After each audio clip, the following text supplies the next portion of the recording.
മോഹൻലാൽ മലയാളികളുടെ ആത്മസ്പന്ദനം, തലമുറകൾക്ക് പ്രചോദനം. സാംസ്കാരിക മന്ത്രി. നിങ്ങൾ ആദ്യമായിട്ടാണ് ഈ ചാനൽ കാണുന്നത്, ഒന്ന് സബ്സ്ക്രൈബ് ചെയ്ത് ബെല്ലൈക്കൺ അമർത്തുക.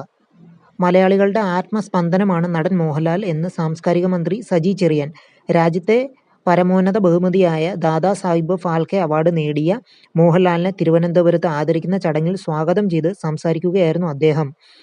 ഭരത് മോഹൻലാലിലൂടെ വാനോളമാണ് മലയാളം ഉയർന്നത്. അതുകൊണ്ടാണ് സിനിമകളുടെ സമഗ്ര സംഭാവനയ്ക്ക് രാജ്യത്തെ പരമോന്നത ബഹുമതിയായ ദാദാ സാഹിബ് ഫാൽക്കെ അവാർഡ് നേടിയ മോഹൻലാലിനോട് കേരളം ഒന്നടങ്കം ലാൽ സലാം എന്ന് പറയുന്നത്.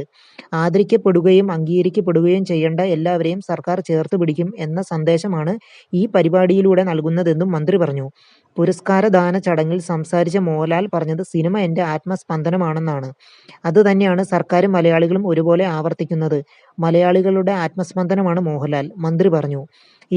ഈ അഭിനയ മാതൃക വരും തലമുറകൾക്ക് പ്രചോദനമാണെന്നും ഈ ശൈലി തലമുറകൾ പഠനവിധേയമാക്കണമെന്നും മന്ത്രി പറഞ്ഞു. പുരസ്കാരങ്ങൾക്കൊപ്പം ജനഹൃദയങ്ങളിൽ ഒരാൾ നേടുന്ന സ്ഥാനമാണ് ചരിത്രത്തിൽ അവശേഷിക്കുക. കലാകാരന്മാർക്കും പൊതുപ്രവർത്തകർക്കുമെല്ലാവർക്കും ജനഹൃദയങ്ങളിലെ സ്ഥാനമാണ് പ്രധാനം.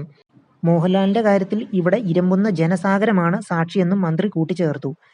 മുഖ്യമന്ത്രി പിണറായി വിജയൻ, വിദ്യാഭ്യാസ മന്ത്രി വി ശിവൻകുട്ടി, ധനകാര്യമന്ത്രി KN ബാലഗോപാൽ, ഭക്ഷ്യ പൊതുവിതരണ വകുപ്പ് മന്ത്രി GR അനിൽ, പ്രതിപക്ഷ നേതാവ് VD സതീശൻ തുടങ്ങിയവരും സിനിമാ സാംസ്കാരിക രംഗത്തെ പ്രമുഖരും ചടങ്ങിൽ പങ്കെടുത്തു.